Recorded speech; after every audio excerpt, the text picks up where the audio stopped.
Climate change poses a fundamental threat to development. It threatens to undermine all of our work at reducing poverty. Why is that? Climate change involves increasing global temperatures, but also interrupts the weather system, so that we're seeing more frequent droughts and more frequent floods, and we're seeing changing rain patterns. Now, all of this strikes at the very heart of the main activity that many people around the world rely on, which is agriculture. So changing rain patterns mean that farmers find it more difficult to know when to plant their crops, or whether the rains will continue to support their crops.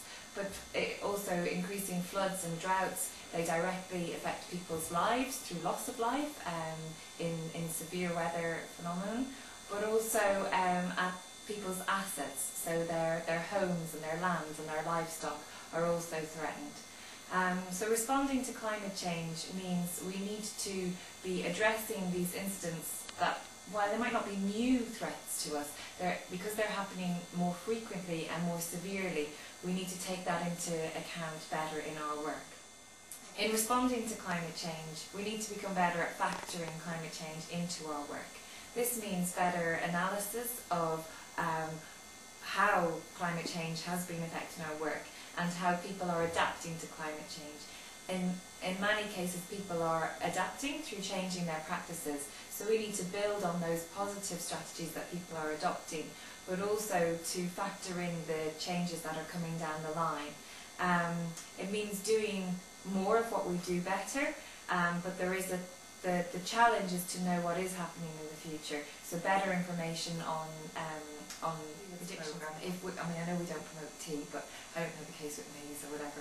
But if it's the case that certain crops just will not be possible to grow anymore, then we need to know that as development planners. But we only know all that stuff if we're thinking in terms of the changes that climate change are going to bring. And that's just one example around crop growing.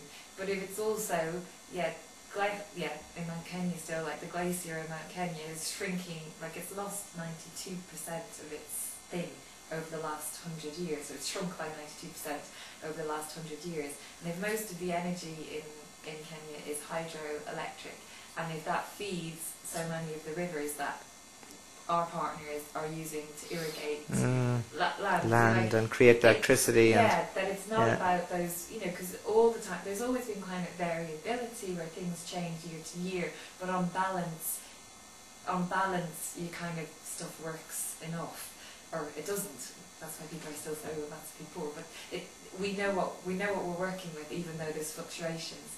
But with climate change, it's like the fluctuations aren't like this. It's like they're up here somewhere.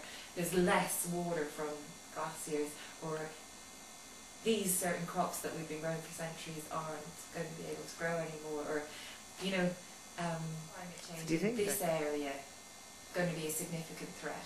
Because the answer could be no. So in this area, is it going to be a significant threat? If so, what are the various different ways that it's going to be? Because it could be through increased health, like increased malaria coming into places where it never was before. That could be the only major impact, but that might massively impact upon your ability to do livelihoods work. But it's that, having that information, having done that analysis, or factoring in the thinking. But on the challenges to that are, one, as livelihoods officers, we need to get people thinking, what are the things I need to look at to know I need to factor them in. But I think a bigger problem, or the thing that's not in our, as Trocaire, that could be in our control. We start trying to get people to think about these different questions. But the thing that isn't in our control is that information actually available? Like who's done that analysis to say, in this region, in Uganda, these are going to be the main impacts of climate change? Like they're not.